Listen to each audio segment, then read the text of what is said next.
Hi, folks. Well, as you might know, it's coming up on 2 weeks now since Department of Homeland Security Secretary Alejandro Mayorkas announced to the Senate that he has created a Disinformation Governance Board, a board that has already, by the way, been in operation for more than 2 months, and yet still little is known about it. The big question is, how exactly will DHS govern disinformation? It is a key question which Mayorkas refuses to answer, or at least refuses to provide any kind of clear explanation. His dodging and weaving was painfully apparent during his recent Senate testimony, which lasted for more than 3 hours. What this group is to do is to ensure that that work is performed in a way consistent with the law. It does not infringe on freedom of speech, rights of privacy, civil rights, and civil liberties. It is going to establish what should have been established years ago: standards, definitions, guidelines, and policies. So, what are those standards, definitions, guidelines, and policies? Again, a vague answer. With respect to the working group, the Disinformation Governance Board, it does not have any operational authority or capability. So again, exactly what will be the role of the Disinformation Governance Board? Still no specifics.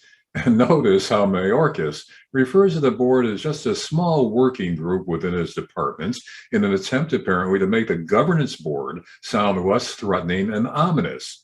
He does, however, make a vague reference to the role of the board as being merely a way of informing certain groups of immigrants and Hispanics that Title 42 will apply to them and that they can be deported despite misinformation to the contrary.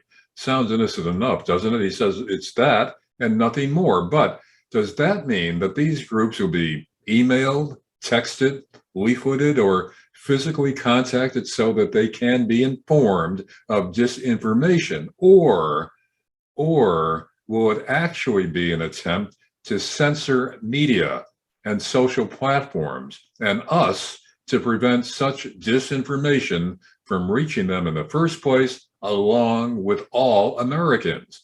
That's us. In other words, will the Disinformation Board take down such postings, and will the board, now listen up now, will the board also be investigating anyone who purveys such disinformation? Well, Republican Senator Rick Scott of Florida is among those who don't believe Mayorkas's explanations. So I was governor. We put out information all the time. But we didn't say we're going to go out and tell what the truth is. So trust us, don't trust the media. Say we've got a disinformation. We're going to be the ones that tell you what exactly the truth is. This is like George Orwell's book 1984, where they had the thought police, and it's like what they've done. They just did in communist Cuba, where they put out. They created an organization that's going to do the same thing. That they're going to be the ones that tell you what the truth is. So tell me why you don't just simply say, here's what we believe. Instead, you go out, you want to create an organization that's going to go out and tell people exactly what the truth is. That it's just inaccurate. Why would you call it the Disinformation Board? Why indeed? Well, because the board will determine what is disinformation and what is not, what is true and what is false. Now, among the reasons why Mayorkas is convinced, he says, that the Disinformation Board will be such a fair and impartial arbiter of the truth is because it will be headed by a person he personally chose, a person in whom he has complete trust, a world-renowned expert in disinformation, he says, a person who is eminently qualified for the task, a person who will be objective and even-handed, a serious person to handle a serious matter. And that person is Nina Jankowitz. Now take a look at just how serious she is. Information laundering is really quite ferocious. It's when a huckster takes some lies and makes them sound precocious by saying them in Congress or a mainstream outlet. So disinformation's origins are slightly less atrocious. It's how you hide a little lie. It's how you hide a little lie. It's how you hide a little lie. When Rudy Giuliani shared bad intel from Ukraine, or when TikTok influencers say COVID can cause pain, they're laundering disinfo and we really should take note and not support their lies with our wallet, voice or vote. Oh!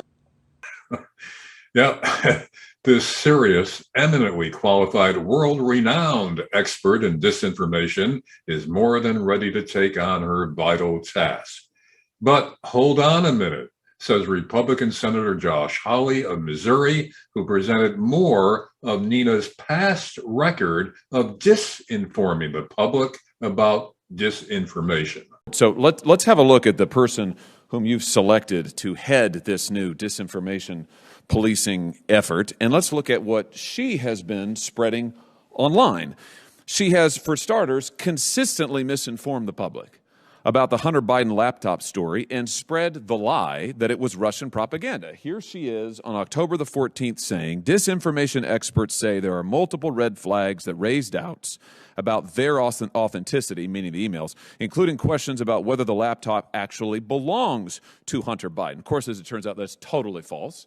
This laptop has been authenticated both by government entities and by independent news organizations. She went on, here she is again, the same interview, saying that we should view it, meaning the laptop and apparently the whole story, as a Trump campaign product. That is also a lie, which you know. It's not a Trump campaign product. It never was a Trump campaign product. But she didn't stop there. Here she is on October the 22nd in 2020, this time taking to social media, saying that Biden notes 50 former NatSec officials and 5 former CIA heads that believe the laptop is a Russian influence op. Laundering here, using former government officials to launder the lie that this was in fact a Russian influence op, which of course is not true at all. Here she is also on October the 22nd, still on social media, this time saying the emails don't need to be altered to be part of an influence campaign. Of course, they weren't altered. Voters deserve that context, not a fairy tale about a laptop repair shop. Of course, we know the only person in all of this telling a fairy tale is Ms. Jankowitz on social media repeatedly for days and days on end. How about a different set of examples? She has consistently spread false and misleading claims about the Steele dossier, which we now know was actually itself a piece of Russian propaganda. Here she is on December the 8th, 2017, responding, by the way, to United States Senator. She's responding to Lindsey Graham. She says to him, your party funded the dossier first. The FBI was investigating Trump since the summer, but didn't make it public. The American public deserved to know. This is false. The people who funded the dossier were the Clinton campaign, which we now know. This has been verified. This is outright falsehoods. But she didn't stop there. Here she is on August the 7th, 2020, promoting Christopher Steele, the stooge who helped launder Russian propaganda, including lying to the FBI about it. Here she is lauding him as a trustworthy and legitimate source. Classic disinformation. She says she listened to this last night. Chris Steele, yes, that Chris Steele, providing great historical context about the evolution of disinformation. At every turn, Mr. Secretary, she has used social media and the public to launder propaganda herself. She's also advocated for law enforcement to be involved in policing speech online. Here she is in an NPR interview this year, just a few weeks ago, April 16th, 2022. This is Ms. Jankowitz, and I quote, I shudder to think about if free speech absolutists were taking over more platforms. We need platforms to do more, and we frankly need law enforcement and our legislatures to do more as well. And then she goes on to praise legislation in other countries that involves policing speech.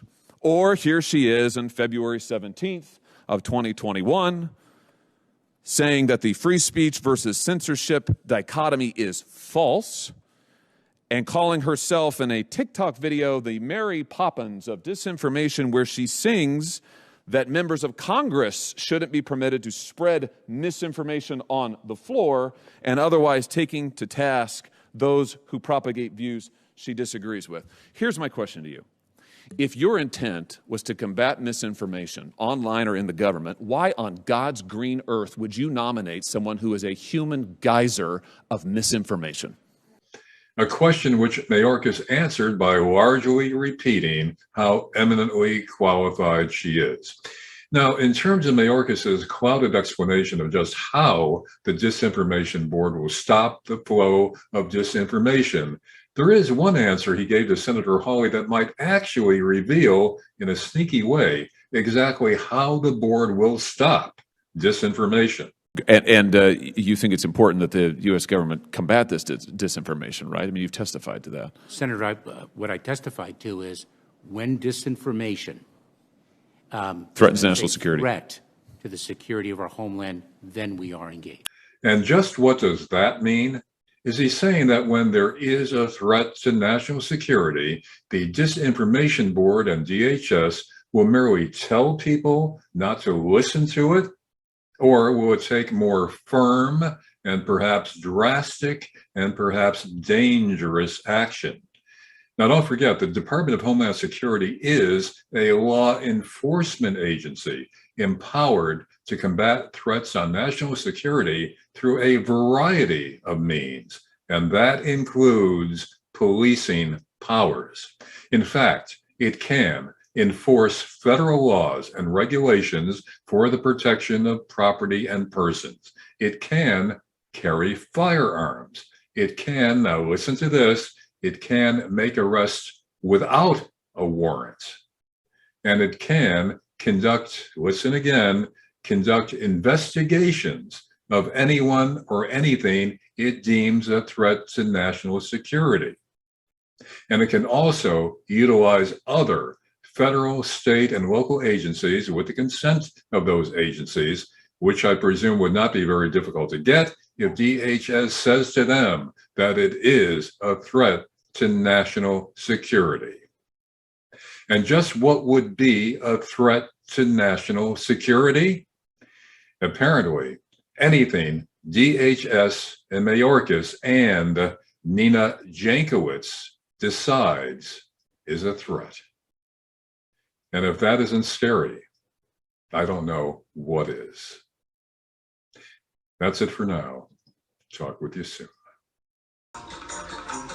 It's how you hide a little lie. It's how you hide a little lie. It's how you hide a little lie. When Rudy Giuliani shared that intel from Ukraine. Or when TikTok influencers say COVID can cause pain.